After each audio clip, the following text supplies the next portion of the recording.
What is up, guys? Jonny B here again today, and we're going to be bringing you a video on a WRX that we're going to be installing some new mods for it. The owner's Instagram is at @SubiGilly, so we'll probably tag him down below if you guys want to go check out his car and see, him driving it on the track or any other things. This car is fully modified, and one of the last things that we're doing is upgrading the brakes because he's having a bit of brake fade at the track, so we're going to be upgrading to yellow brakes. That's actually the name of the company. So we're gonna show you guys how to do that and get this done. So the first thing you're gonna want to do is completely remove your whole brake system. So you're gonna be removing your caliper. It takes two 19mm bolts back here. As you can see, where one mounts here and then one mounts right here. And then there's a 12mm bolt right here that you're gonna want to remove this brake hose. And then you're gonna want to remove the brake line from itself. So this is a 10mm nut here that you're gonna need a wrench for. You're going to need to use a special tool to be able to remove that. And then once that's done, you have that completely off. There's a spot on the rotor. So remove the rotor. You're going to need to find two 12mm bolts that go into these little holes right here, and that's just going to pop them straight out. So that was fairly simple.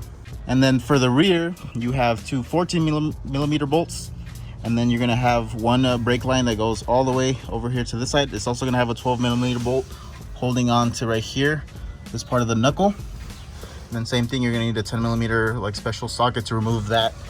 And then the same way for the rear rotor, you're gonna need to remove it the same way. So you put two 12mm bolts in there and that pops straight out.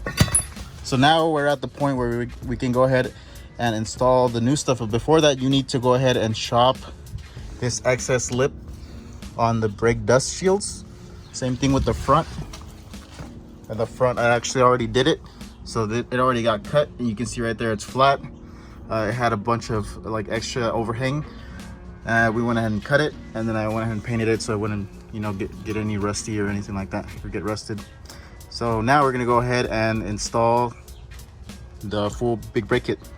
So now here is the new rotor. It's a floating rotor. It's got the centers that are made out of aluminum, and it's just like a really big rotor over here, so it's kind of nice. It's slotted and drilled, to have that extra cooling factor, and then it's not rubbing at all. Here is what the yellow front caliper looks like. It's the BBK big brake kit. It's really nice, actually. It seems really high quality, very light. Comes with some nice big brake pads. It's got dual bleeders, just like Brembos or any other like race brake. It looks like you can remove this top section here, and you can change your brake pads from up here if you ever need to change them in the future. That's pretty cool. So you can see two bolts there. Takes off these two little golden pieces here, and that's gonna do it.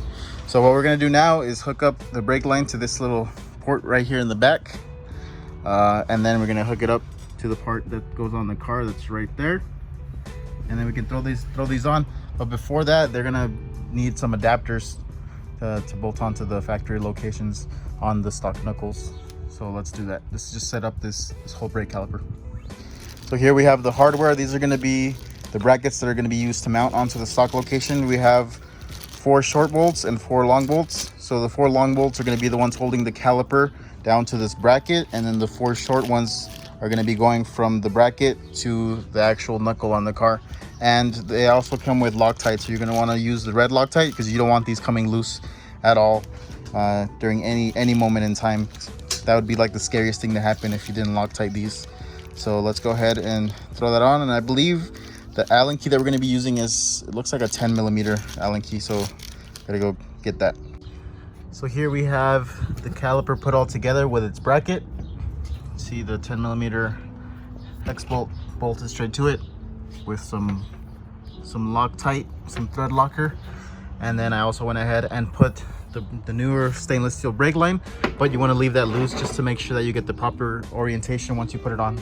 And then with the bracket, you just start mounting it to the factory locations. You can see the bolt right there, and that's how it looks. Still haven't connected the brake line, but now the brake system is looking pretty awesome. We got that angle, and then it comes with like a little bracket that's going to be holding your brake line now, and then it gets bolted to the factory location, goes down here, and then you use two nuts basically to hold the brake line to that OEM bracket, and then it just bolts straight to the OEM brake line from there. And that's going to help with pedal feel, because now it's not going to be a rubber hose, now it's going to be a stainless steel one. So it's going to be another improvement in performance for braking.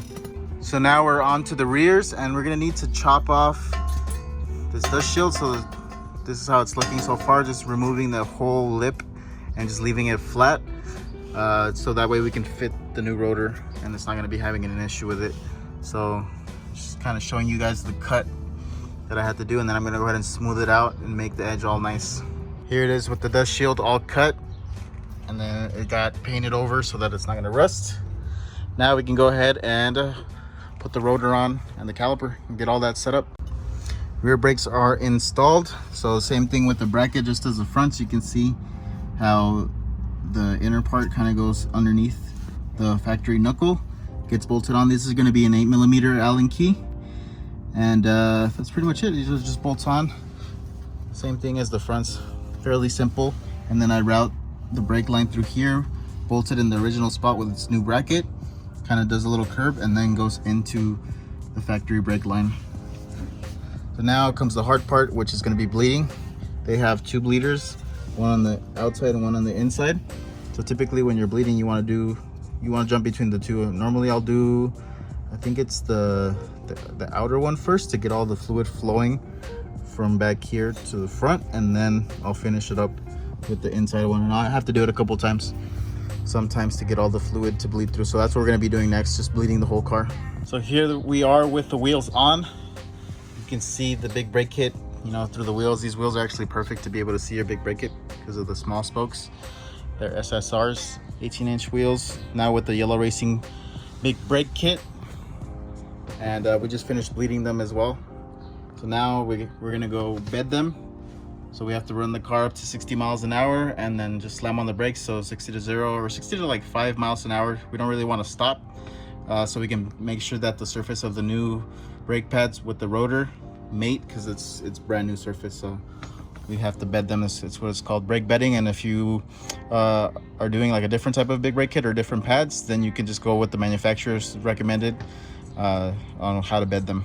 So you typically have to do that with any upgraded or race pad.